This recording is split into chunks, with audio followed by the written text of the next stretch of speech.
আর বিজ্ঞানীরও বিজ্ঞানী আমার নবীজি এমন একটা দয়ার নবী, এমন একটা মায়ার নবী আর হবে কি?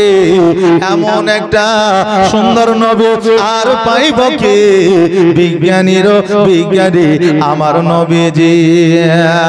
বিজ্ঞানীরা রথের যুগে আকাশেতে যায়, আর আমার নবী রকেট ছাড়া মেরাজেতে যায়। জোরে বলেন সুবহানাল্লাহ। বিজ্ঞানীরা বর্তমানে রকেটের যুগে আকাশে যায়, কিন্তু কেউ ফিরে আসে, কেউ ফিরে আসে না। প্লেনের যুগে আসমানে পৌঁছাতে পারে না, কিন্তু আমার নবী কত বড় বিজ্ঞানের বিজ্ঞান দেখা।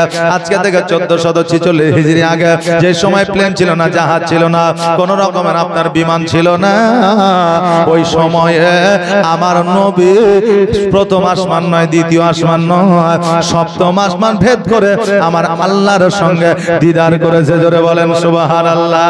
এজন্য বলছে বিজ্ঞানীরা রথের যুগে আকাশেতে যায়, আর আমার নবী রকেট ছাড়া মেরাজেতে যায়। ওরে এই যুগে কি এমন বিজ্ঞান আর হবে কি? ওরে এই যুগে কি এমন বিজ্ঞান আর পাইবা কি? বিজ্ঞানীদের বিজ্ঞানী আমার নবীজি।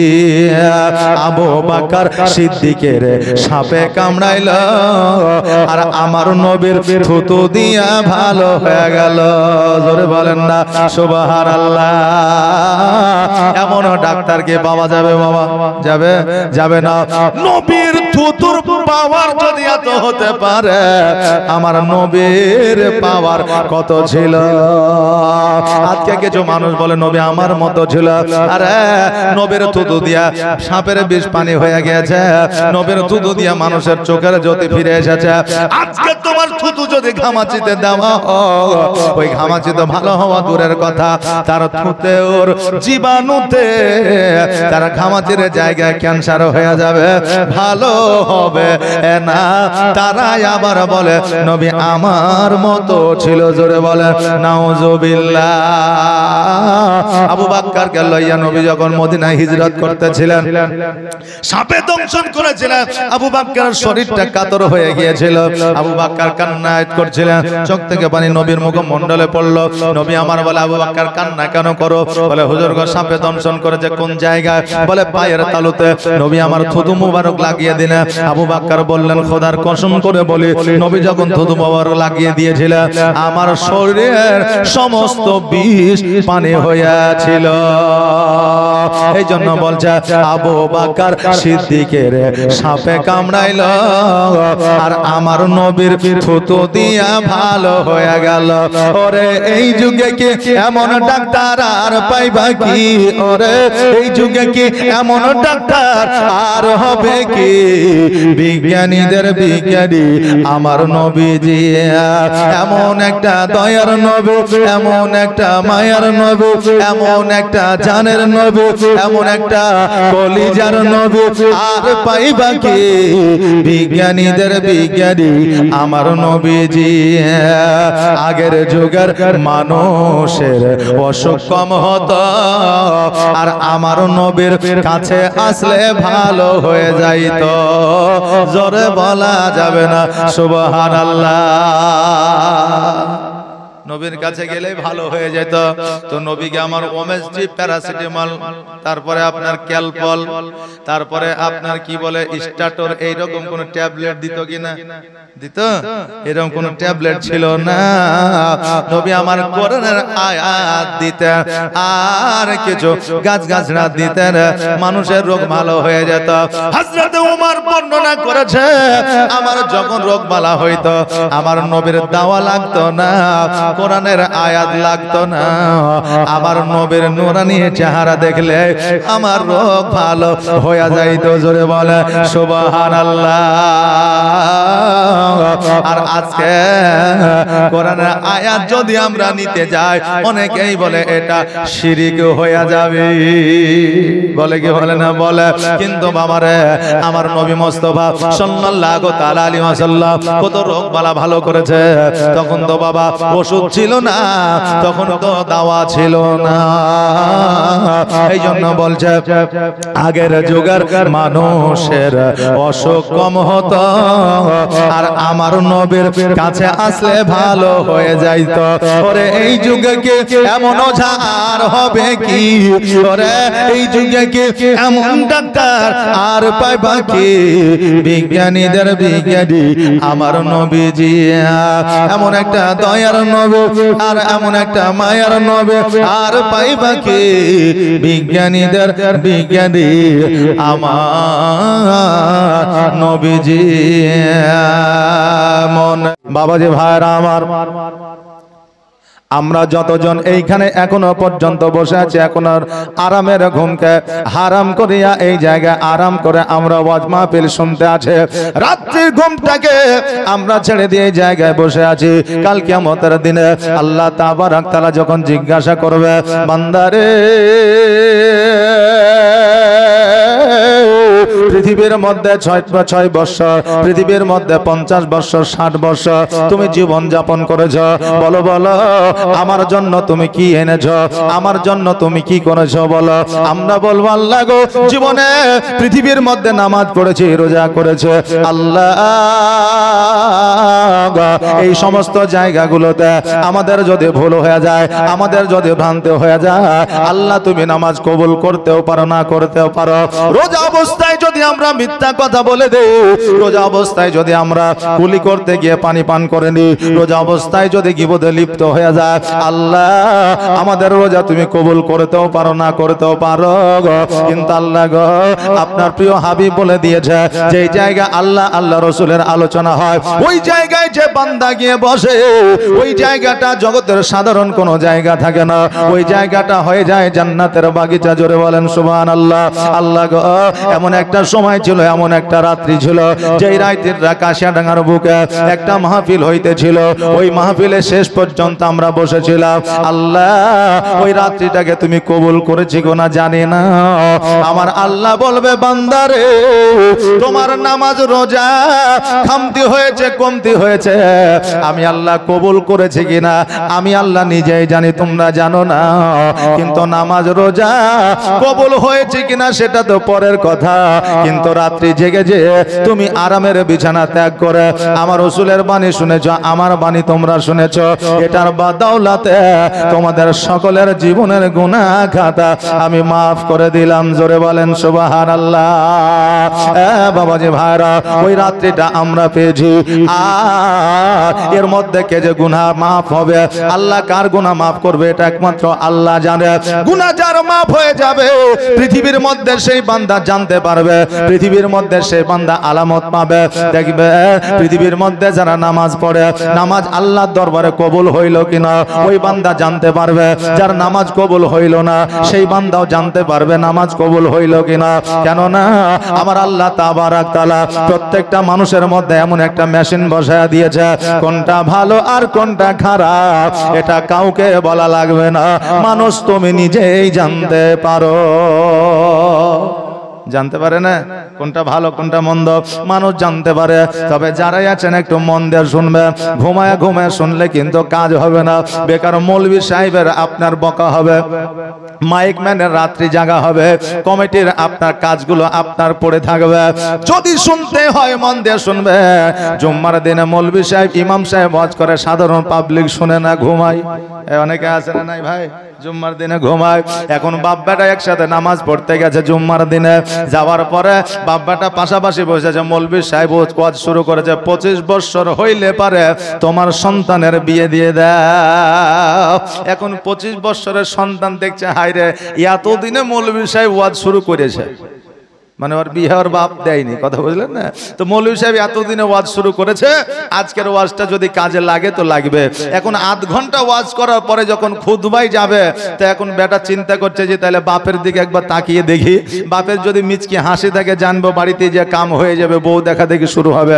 আর বাপের মুখটা যদি বেজার থাকে তাহলে কাম আমার হবে না। আগের লোকের কথা আছে, মানুষের মুখ দেখলে দেশের বার্তা পাওয়া যায় নাকি বলে। তো এবার বাপের দিকে তাকিয়ে দেখছে, তো বাপ চোখ দুটা বন্ধ করে ঘুমাইছে, ওয়াজ শুনেনি।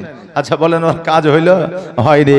ওই রকম যদি আমরা মৌলভী সাহেব ওয়াজ করবে আমরা বসে বসে যদি শুনি তবে আমাদের কাজ আসবে, আর যদি ঘুমায় কাজ আসবে না।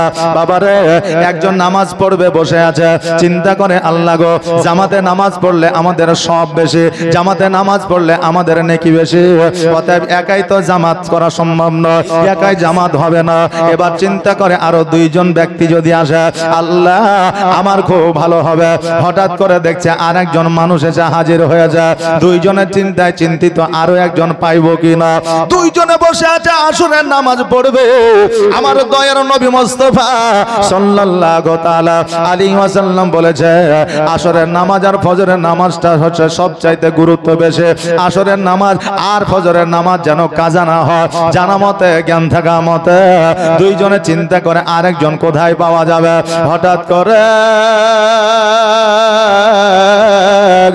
দেখছে যেন একজন পাগলের ন্যায় মাথার চুলগুলো তার আঁচড়ানো না, শরীরে ভালো পোশাক না, নামি দামি খুশবু না, মাথার উপরে আপনার লকড়ি নিয়ে রাস্তা দিয়ে চলে আসছে। এবার ওই দুইজন বান্দা বলছে হায় রে আজকে আসরের নামাজটা কাজা হয়ে যাচ্ছে, বলো বলো তুমি কি নামাজ পড়বে না? ওই বান্দা বলতেছে আমিও নামাজ পড়বো চিন্তা করতেছি, আর রাস্তা দিয়ে হাঁটতে আছি, কিন্তু আমি আরো দুইজনকে খুঁজতেছিলাম, কারণ তিনজন ছাড়া জামাত করা সম্ভব না। এই জন্য আমি দুইজন খুঁজতেছিলাম। এরাও বলছে আমরাও তো একজনকে খুঁজতেছিলাম, চলেন চলেন নামাজটা আদায় করে নি। এবার বলতেছে চলো নামাজ আদায় করে নিব। বলে শোনো গো তুমি তো জঙ্গলের মধ্যে থেকে আসলা, আর জঙ্গলের মধ্য থেকে আসার পরে তুমি বলছো চলো নামাজ পড়বো, তুমি কি উযু বানাবা না? নামাজে যাওয়ার আগে উযুর দরকার আছে, পাক ও পবিত্রতার দরকার আছে। এবার দুইজন বলছে তুমি কি উযু বানাবা না?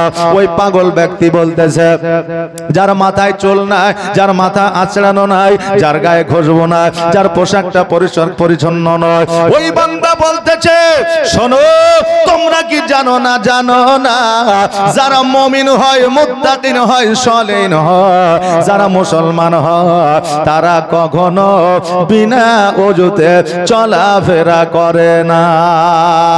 আহারে তারা দুইজন চিন্তা করলো হায় রে এই চিন্তা ভাবনা তো আমাদের মধ্যে না, আমরাও তো মুসলমান, আমরাও তো পাঁচ ওয়াক্ত নামাজ পড়ি, কিন্তু নামাজের আগে ওযু বানাই, শোয়ার সময় ওযু বানাই না, চলার পথে ওযু বানাই না, কাজকর্মে ওযু বানাই না। অতএব এই বান্দা যখন বলতেছে আমি সর্বদা সর্বক্ষণ পবিত্র, অতএব নিশ্চয়ই মুমিন বান্দা আছে, চলো চলো আমরা নামাজ পড়াবো না, ওকে নামাজ পড়ানোর জন্য আগে পাঠাইয়া দে। এবার বলছে হুজুর গো আপনি নামাজটা পড়াইয়া দে, আমরা নামাজ পড়বো। এবার বলছে না না না তোমরা নামাজ পড়াও, আমি তোমাদের পেছনে নামাজ পড়বো। বলছে না হুজুর আপনি যদি নামাজ না পড়া আমরা নামাজ পড়বো না, অতএব জামাতের ইমাম আপনাকেই হতে হবে। এবার দাঁড়িয়ে গেলে একামত হয়ে গেল, এবার আপনার কানে হাত দিয়া হাতটা বেঁধে নিলে, আর বেঁধে নেওয়ার পরে সূরা ফাতিহা যেন পড়লে, তারপরে সূরা মিলাইলে, বাবারে দাঁড়িয়ে আছে তো দাঁড়িয়ে আছে, রুকু সিজদায় যাবার কোনো নাম কথা নাই। এখন এরা দুইজন চিন্তা করে আরে একে যে নামাজে দাঁড়ায় দিলাম, হয়তো নামাজ জানে কি বা জানে না, একে তো চিনি না, অতএব প্রথম রাকাতে যদি এত দেরি হয় আরো 3 রাকাত বাকি আছে, মাগরিব পার হয়ে যাবে কিন্তু নামাজ শেষ হবে না।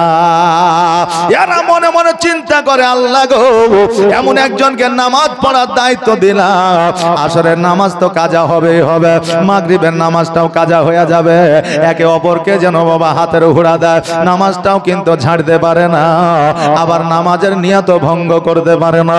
এবার অনেকক্ষণ পরে বাবা রুকু সিজদায় গেল, এরা মনে মনে ভাবছে এবার কাজ হয়ে যায়। এবার রুকু সিজদায় যাওয়ার পরে পড়তেছে সুবহান রাব্বিয়াল আযীম, পড়তে আছে রুকু সিজদায় আপনার থেকে গিয়ে এদের মাজা লেগে গেছে। বলে এত তাড়াতাড়ি নামাজ কমপ্লিট করার জন্য বলেছিলাম, কিন্তু এত দেরি কেন করে? অনেকক্ষণ পরে রুকু সিজদা থেকে উঠলে, তারপরে আপনার সিজদায় গেলে, আবার দেরি করলে, চিন্তা করে হয়তো নামাজ জানে না, এই জন্য এত দেরি করে। এরা মাঝে মধ্যে আপনার সিজদাটা উঠায় একবার তাকায়া দেখে আসলে আছে না নাই, মারা গেছে নাকি, এইরকম খবরটা নেওয়ার জন্য। এইরকম ঘটনা বহু ঘটেছে রে বাবা।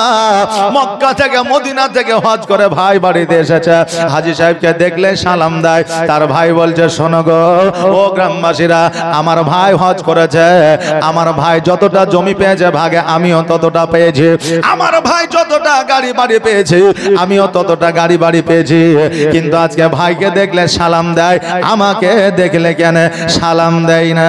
বুঝে ঘেবার বেটা ঘেবা, তোর ভাইকে সালাম দেয় না, আসলে তোর ভাই হাজী যে পোশাকটা পরে আছে ওই পোশাকটাকে তারা সম্মান দেয়। বলে তাই নাকি? বলে হ্যাঁ। পরের দিন পাঞ্জাবি পরে আসরের পরে বার হয়ে গেছে, যেই দেখে আসসালামু আলাইকুম, যেই দেখে আসসালামু আলাইকুম, কিন্তু মাগরিবের নামাজ সম্পর্কে তার অভিজ্ঞতা নাই। এবার আজান হয়েছে, বলে এই নামাজ পড়বে না, জুব্বা পাগড়ি পিঁধে নিয়েছে?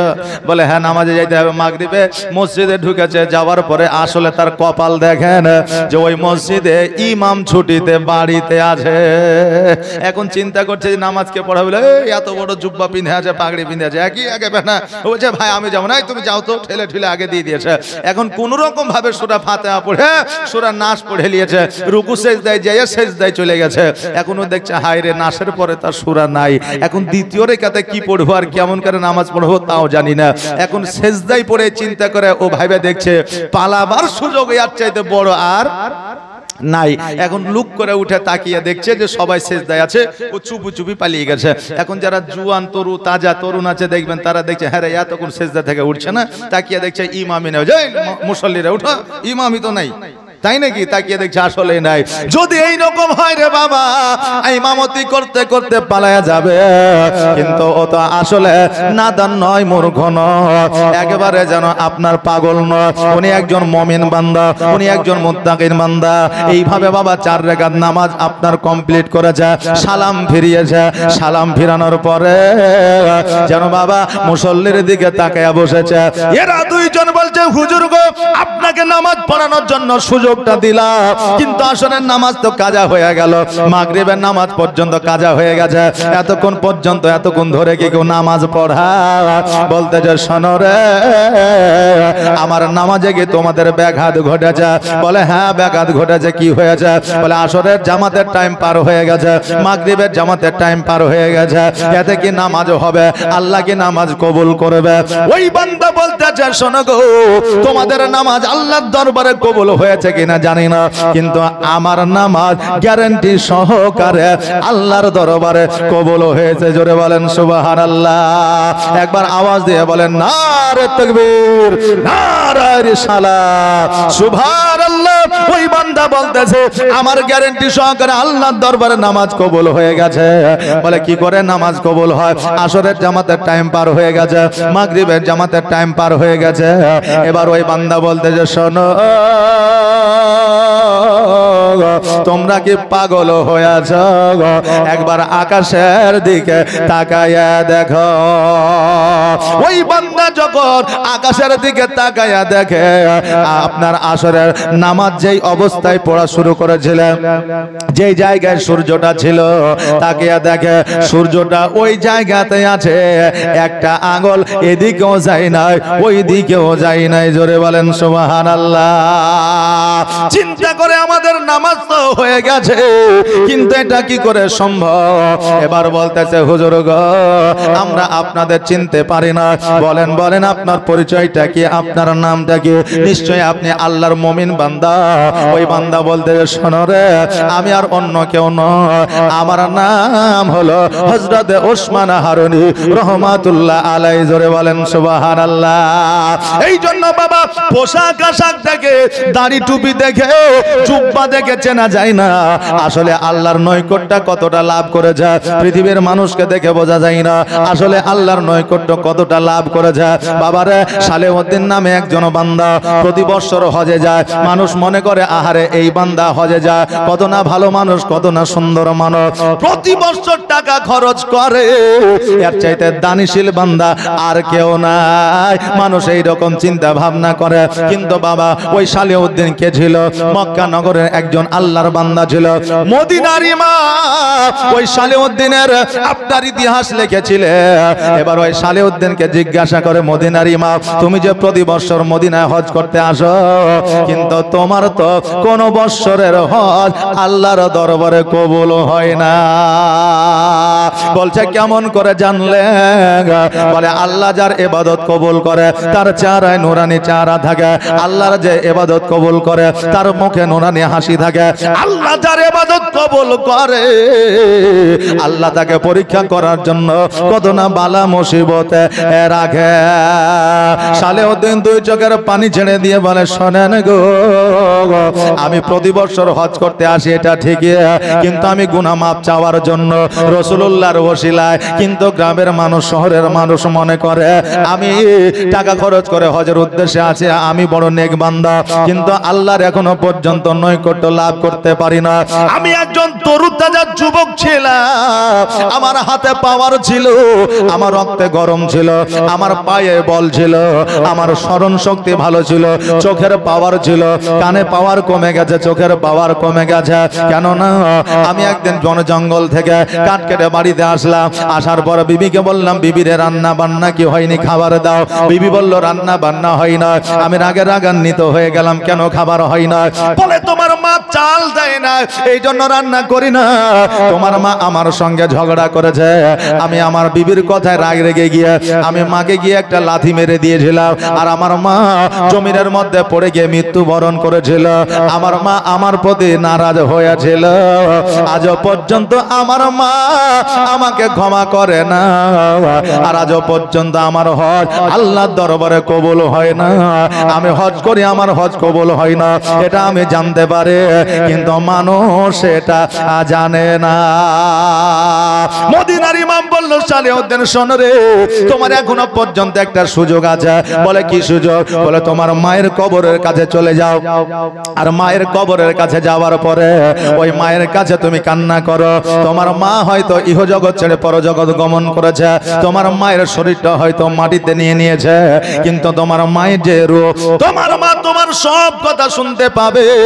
অতএব তোমার মা তোমার কান্না সহ্য করবে না কারণ মায়ের মতো দরদি মায়ের মতো জননী মায়ের মতো ব্যথায় ব্যথিনী পৃথিবীতে আর কেউ হতে পারে না ওই সালেউদ্দিন বাড়িতে আসলে মায়ের কাছে গেলে কবরের কাছে গিয়ে কান্না করে মা গো বাচ্চা কালে আমার জ্বর হইলে তোমার ঘুম হারাম হয়ে গেছে পেটে ব্যথা হইলে খাবার বন্ধ হয়ে গেছে ওগো মা আজকে আল্লাহ আমাকে কেমন অবস্থায় রেখেছে দেখো আমার পা অচল হয়ে গেছে আজকে আমার হাতে বল না আজকে চোখে যদি না আজকে মুখে কথা বলতে পারি না কানে শুনতে পাই না মা গো তুমি ক্ষমা না করিলে আল্লাহ আমাকে জান্নাত দেবে না এই কান্না করতে করতে হঠাৎ করে সালেউদ্দিনের চোখে যেন পাওয়ার আসলো কানে যেন শুনতে পায় হাত ও পা যেন ঠিক হয়ে গেল ওই সালেউদ্দিন বুঝতে পারলো জানতে পারলো আমার মা আমাকে ক্ষমা করে দিয়েছে মায়ের মতো দরদে জগতে আর কেউ হতে পারে না মা সন্তানের কষ্ট দেখিয়া মা একমাত্র সন্তানকে ক্ষমা করতে পারে নির্দ্বিধায় জোরে বলেন সুবহানাল্লাহ এই জন্য কই বলছে মায়ের দিলেতে ব্যথা কখনো দিও না কখনো দিও না আর মায়ের দোয়া পাওয়া যায় গো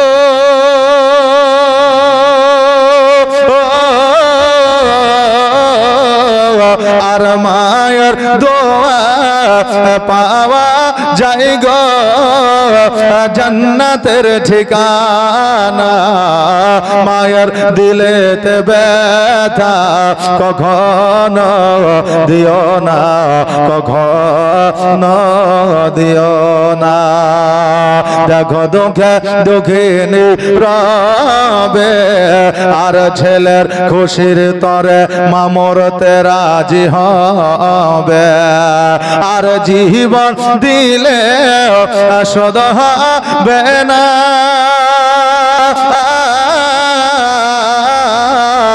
আর জীবন দিলে শোধ হবে না মায়ের দুধের দেনা। মায়ের দিলেতে ব্যথা কখনো দিও না, কখনো দিও না। আল্লাহুম্মা সাল্লি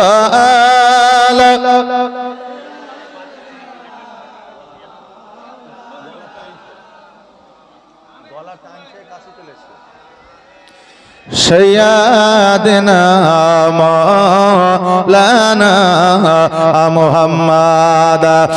বাবাজি ভাইরা আমার মায়েরা, আপনাদের কাছে একটা বার্তা দিয়ে যেতে চাই।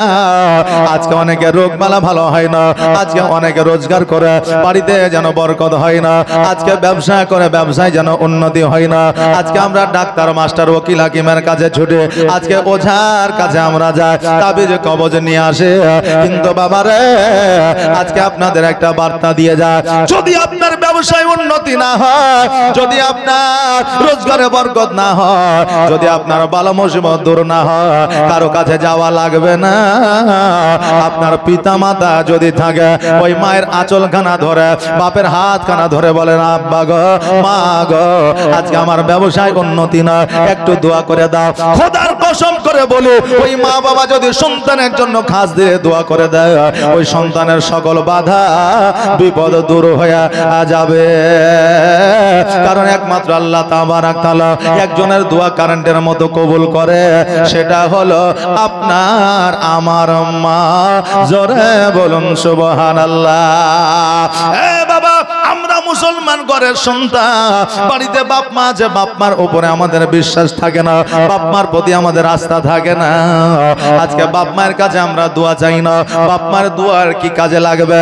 আব্বাল থেকে নিয়ে এখন পর্যন্ত ইতিহাসের পাতা খুলে দেখা, জীবনে যে পপুলারিটি অর্জন করেছে, জীবনে যে আপনার তারাক্কি করেছে, জীবনে যে আল্লাহর ওলি হয়েছে, জীবনে যে আল্লাহর পয়গম্বর হয়ে জগতের মধ্যে এসেছে, আজকে তিনাদের ইতিহাস পড়ে দেখে, পিতা মাতার দোয়া ছাড়া কোনোদিন তারা পপুলারিটি অর্জন করতে পারে না, কিয়ামত পর্যন্ত পারবে না। আর আজকে আমাদের ঘরের যুবক ছেলেরা মা বাবাকে গিয়ে কষ্টের কথা, দুঃখের কথা বলে না। যেমন কালী পূজার রাত্রি চলে আসে, অমনি জুয়ার আড্ডায় গিয়ে হাজির হয়ে যায়, যে আজকে জুয়া খেলে যদি আমরা রোজগার করতে পারি, সারা বছর আমাদের বাড়িতে ঘরে মানুষ থাকবে না, টাকার গাদি পড়ে থাকবে। জোরে বলেন নাউজুবিল্লাহ। এইরকম চিন্তা ভাবনার লোক আছে না নাই? যে আছে, তারা মনে করে এই রাত্রিটায় যদি আমরা কিছু চুরি করতে পারি, আর যদি ধরা না পড়ে, তবে আমাদের ভাগ্যের দুয়ার খুলে যাবে। অনেক মুসলমান ঘরের ছেলেরা এই গল্প করে, অনেকেই বলে আজকে লটারি যদি কাটি, লটারি কাটার পরে যদি লটারিতে বেঁধে যায়, সারা বছর আমার পয়সা আমার ঘরে আসবে। এইটার প্রতি তারা আস্থা এবং বিশ্বাস রাখে। জুয়ার উপরে তারা বিশ্বাস রাখে, যেটা শরীয়তে কোনো রকম প্রাধান্য দেয় না। চুরি করা হলো হারাম, জুয়া খেলা হলো হারাম, লটারি কাটা হলো হারাম, মদ্যপান করা হলো হারাম। এই হারামগুলো মুসলমানের যুবকেরা অনেকেই আপনার গোছে নিয়েছে। আজকে কালী পূজার রাত্রে আমাদের ভাগ্য পাল্টিয়ে দিবে। আরে যুবকেরা, আজকে কেন কিয়ামত পর্যন্ত তুমি যদি চেষ্টা কর, করো। মা বাবার দোয়া ছাড়া, নবীর প্রেম ছাড়া তোমার কোনদিন বালা মুসিবত দূর করা সম্ভব হবে না। যেই নবী মুস্তাফা সাল্লাল্লাহু তাআলা আলাইহি ওয়াসাল্লাম 6 বছর বয়সে একটা নয়, দুইটা নয়, পাঁচটা নয়, 10টা নয়, 60টা নয়, 100টা নয়, 313টা মূর্তি পূজা আমার নবীর কদমের তলে পড়ে গিয়েছিল 6 বছর বয়সে। আজকে ওই মূর্তি পূজার উপরে কেমন করে আস্থা এবং বিশ্বাস রাখতে পারো? যেই পাথরে আগের যুগের মানুষেরা পূজা করেছে পাথরকে, ওই পাথরকে আমার নবী কথা বলিয়েছে। আজকে ওই পাথরের উপরে কেমন করে আস্থা রাখতে পারো? যেই নবী মুস্তাফা সাল্লাল্লাহু তাআলা আলাইহি ওয়াসাল্লাম নারীদের হাট বন্ধ করে দিয়েছে, নারীদের মেলা বন্ধ করে দিয়েছে, নারীদের বেপরদায় থাকা বন্ধ করে দিয়েছে। আজকে আমরা যুবক মুসলমান আজকে একজন নারী, একজন মহিলার প্রতি খারাপ দৃষ্টিতে কেমন করে তাকাতে পারি? কারণ আমাদের নবীর আদর্শ এখনো পর্যন্ত আমাদের মধ্যে আসে না, এখনো পর্যন্ত নবীর আদর্শকে আমরা মানিয়ে গুছিয়ে নিতে পারি না। আমার নবী মুস্তাফা সাল্লাল্লাহু তাআলা আলাইহি ওয়াসাল্লাম মা হালিমাতুস সাদিয়া রাদিয়াল্লাহু তাআলা আনহার সঙ্গে আপনার তাইফ থেকে যখন মক্কায় ফিরে যাচ্ছে, একটা ঘর দেখতে পাইলেন মরুভূমির উপরে। হালিমা রাদিয়াল্লাহু তাআলা আনহা বললেন, এ মুহাম্মদ সাল্লাল্লাহু আলাইহি ওয়াসাল্লাম, এতটা পথ অতিক্রম করে এসেছি, আজকে এই জায়গায় একটু আরাম করে নিয়ে। আমার নবী বলে, মা গো, আপনার যদি আরামের দরকার হয়, প্রয়োজন হয়, আপনি আরাম করেন, বিশ্রাম করেন, আমিও আপনার পাশে বসে আঁচলখানা ধরিয়া আরাম করব। হালিমাতুস সাদিয়া রাদিয়াল্লাহু তাআলা আনহা বাবলা গাছের নিচে বসে যেন আরাম করতে আছে, চোখটা বন্ধ করেছে। আর যেমনই চোখটা বন্ধ করা, অমনি যেন একটু নিদ্রা চলে এসেছে। আর আমার নবীজি দূর থেকে লক্ষ্য করে দেখছে যেন এই মরুভূমির উপরে বাড়ি নাই, ঘর নাই, টিবল নাই, কোনো আলো নাই, কোনো আপনার কোন রকমের আপনার থাকার মতো জায়গা নাই। অতএব একটা পাকা ঘর দেখা যায়, না জানি এই ঘরের মধ্যে কি আছে। বাচ্চা ছেলেদের জানার বাবা অনেক বিষয় আছে, দেখবেন বাচ্চারা বাবাদের মায়েদের অনেক জ্বালায়, মা গো এইটার মধ্যে কি আছে, এটা থেকে কি হয়, ওইটা কি হয়, তার কারণ হলো তারা জানতে চায়। নবী আমার চিন্তা করে ঘরের মধ্যে কি আছে, এবার এক পা দুই পা করে আগাতে আগাতে গিয়ে ওই ঘরের দরওয়াজায় যেমন আপনার হাতখানা দিয়েছে, দরওয়াজা খুলে দেবে। দরওয়াজায় হাত দেওয়ার আগে দরওয়াজা যেন খুলে গিয়েছে, আর ওই ঘরের মধ্য থেকে শত শত মূর্তি আমার নবীর পায়ের তলে পড়েছে। জোরে বলেন সুবহানাল্লাহ। আল্লাহর নবী নূরে নবী গো, আপনি নবী আমার জীবনের জীবন। জোরে বলেন সুবহানাল্লাহ। একটা আওয়াজ দিয়ে বলা যাবে না ইয়া রাসূলুল্লাহ? আর একটু আস্তে বলা যাবে না ইয়া রাসূলুল্লাহ? জাযাকাল্লাহ, মাশাআল্লাহ। এখনো পর্যন্ত যে কোটায় আছে একবার ছাক্কা আছে নাকি বলেন? একবারে অলসতা নাই। যাদের অলসতা ছিল তারা কেটে বেরিয়েছে নাকি? কেউ বিড়ি খাওয়ার নাম করে চলে গেছে, কেউ পেশাব ভিড়ার নাম করে চলে এসেছে। যারা যাবার তারা যাবে, আর যারা থাকার তারা থেকে যাবে। যদি থাকে নসিবে আপনা আপনি আসিবে নাকি বলেন? নসিবে থাকলে নিজে নিজে আসবে। বাবাজি ভাইরা, আমাদের মধ্যে ঈমান, আমাদের মধ্যে জাজবান আপনার তাজা রাখতে হবে। বাবারে, আমার নবী মুস্তাফা সাল্লাল্লাহু তাআলা আলাইহি ওয়াসাল্লামের পদতলে যেন শত শত মূর্তি আপনার পদতলে পড়ে গিয়েছে। আর দেখে আপনার মুজিজা ভাগবতী খাদিজা, আর দেখে আপনার মুজিজা ভাগবতী খাদিজা, সপে দিল নবী আজীবন আর মরণ। আল্লাহর নবী নূরে নবী গো, আপনি নবী আমার জীবনের জীবন। আপনি আমার জীবন সাথী, আপনি আমার জীবন সাথী। অন্ধকার কবরের বাতি, আপনি নবী আমার নির্জনের একজন। আল্লাহর নবী নূরে নবী গো আপনি নবী আমার জীবনের জীবন। বাবাজি ভাইরা আমার নবী মুস্তাফা যেন দ্বন্দ্ব ঈমান হয়ে দাঁড়িয়ে আছে। মূর্তিগুলা যখন ভেঙে ভেঙে পড়ে গেছে, ওই পূজারী একজন ছিল, ওই পুরোহিত ওই জায়গায় মন্দিরে ছিল। ওই পুরোহিত জলদি করে বার হয়ে আসে, আমার নবীজির হাত কানা ধরেছে, বলে বাচ্চারে এতগুলো মূর্তি তুমি ভেঙে দিলে কারণটা কি? নবী আমার বলে শোনো গো, আমার মাত্র 5 বছর 8 মাস বয়স, আমি এত বড় বড় মূর্তি কেমন করে ভাঙতে পারি? আমি এত বড় মূর্তি ভাঙে না, দরওয়াজায় এসে দাঁড়িয়েছি, মূর্তি নিজে নিজে ভেঙে পড়েছে।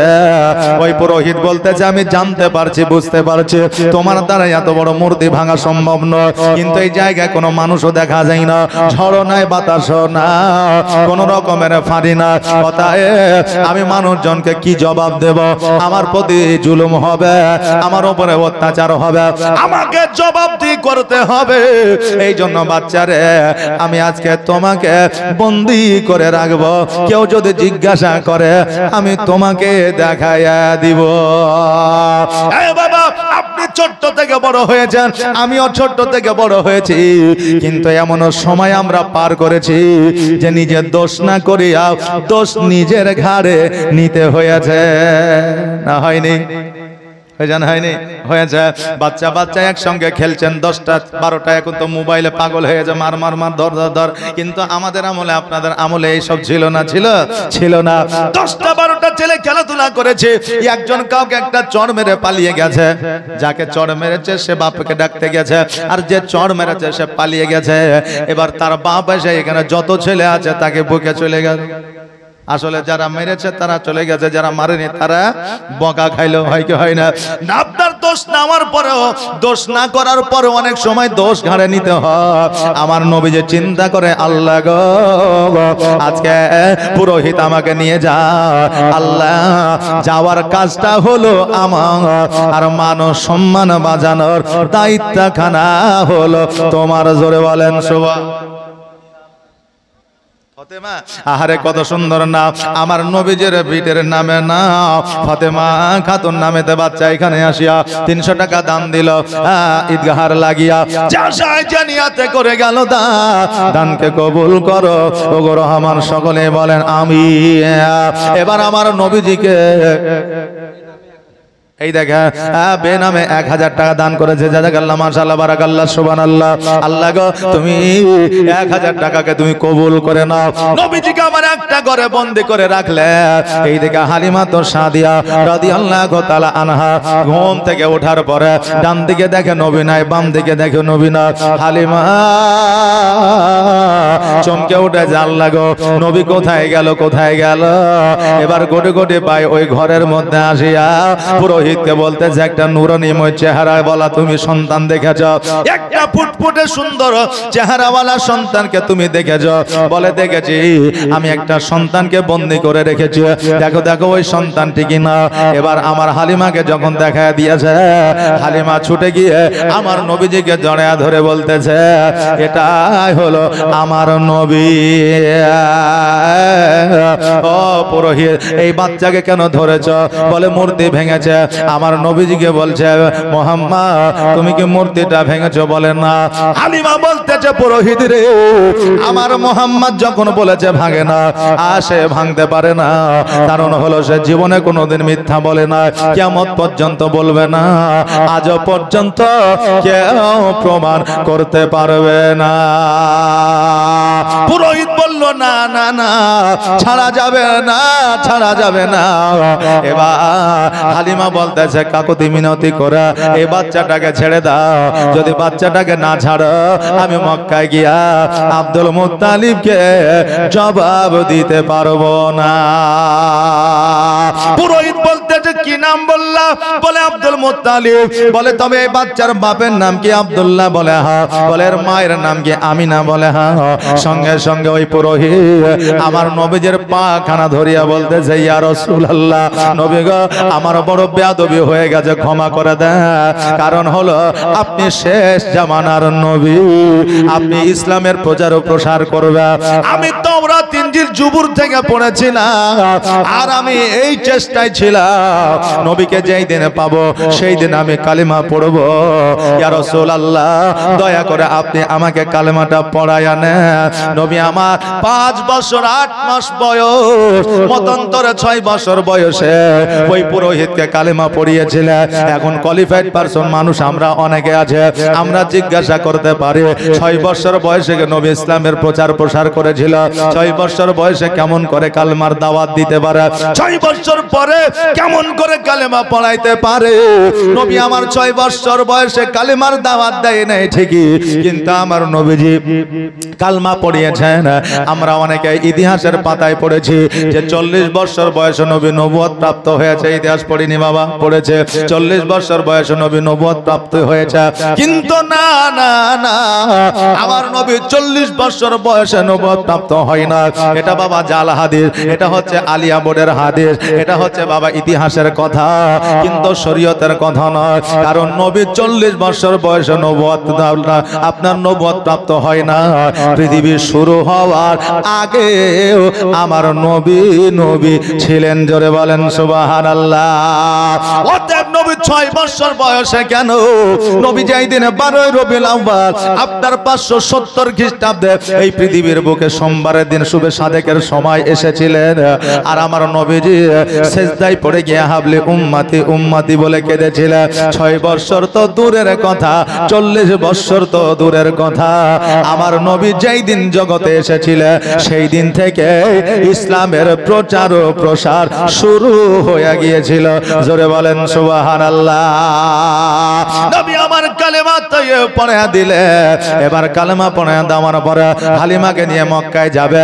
এবার ওই পুরোহিত বলতেছে, ইয়া রাসূলুল্লাহ, ইয়া হাবিবাল্লাহ, নবী গো, আজকে আপনার কালেমা আমি পড়েছে, জীবন আপনাকে দিয়েছে, প্রাণ আপনাকে দিয়েছে, জান আপনাকে দিয়েছে। যখন আমার প্রয়োজন হবে তখন আপনি আমাকে ডেকে নেবেন। আমার নবী বলে, শোনো, আমার যেই দিন বিপদ আসবে দুনিয়ার মধ্যে, কাফেরেরা যেই দিন আমাকে পাথর মারবে, কাফেরেরা যেই দিন ইসলাম প্রচারের জন্য আমার প্রতি জুলুম করবে, সেই দিন তুমি থাকবে না। কারণ হইল সেই দিন তোমার হায়াত থাকবে না। ওই পুরোহিত বলল, হুজুর গো, এই জন্যই তো আমি এখনই কালমা পড়ে নিলাম, যেন বেঈমান হয়ে মারা যেতে না হয়, মুনাফিক হয়ে মারা যেতে না হয়, বেধর্মিক হয়ে যেন মারা যেতে না হয়। নবী গো, জীবন যদি দিতে হয় আপনার কালেমা পড়ে দিব। জোরে বলেন সুবহানাল্লাহ। আমার নবী পাক সাল্লাল্লাহু আলাইহি সাল্লাম বললেন, ও পুরোহিত শোনো রে, আজকে যখন দরকার হবে আমি তোমাকে ডাকবো, তুমি ছুটে চলে আসবে। ওই পুরোহিত বলল, ইয়া রাসূলুল্লাহ, আপনি একবার আমাকে স্মরণ করবে, আমি চলে যাব। তখন টেলিফোনের যুগ ছিল না, মোবাইলের যুগ ছিল না, অন্তরের কানেকশন ছিল রে বাবা। কেউ বিপদে পড়লে জানতে পারতো, সন্তান বিপদে পড়লে মা জানতে পারতো, মা বিপদে পড়লে সন্তান জানতে পারতো। আর এখন ইন্টারনেটের যুগ থাকার পরেও কেউ কারো খবর বলতে পারে না। আমার নবী মুস্তাফা সাল্লাল্লাহু তাআলা আলাইহি ওয়াসাল্লাম কালেমা পড়লে বাবা মুসলমান হওয়া যায় না। এজন্য নবীর প্রতি মহব্বতের দরকার আছে। আর জীবন যদি দিতে হয় নবীকে দিও, প্রাণ যদি দিতে হয় নবীকে দিও। নবী তরানে वाला, নবী বাঁচানে वाला, নবী তরানে वाला, নবী বাঁচানে वाला। আর প্রাণের চেয়ে প্রিয়তাই, প্রাণের চেয়ে প্রিয়তাই নবীকে চিনো না। ভালো যদি বাঁচতে হয় আমার নবীকে বাসন। আর সাকারাতের বিছানাতে কি যে যন্ত্রণা, সাত সাগরের পানি দিলেও তৃষ্ণা মিটে না। জোরে বলেন না সুবহানাল্লাহ। আর সাকারাতের বিছানাতে কি যে যন্ত্রণা, আর সাত সাগরের পানি দিলেও তৃষ্ণা মিটে না। আর কাউসারের পানি দেবেন, কাউসারের পানি দেবেন শাহে মদিনা। ভালো যদি বাঁচতে হয় আমার নবীকে বাসো, আয় হায় জান যদি দিতে হয় আমার নবীকে দিও। আল্লাহ।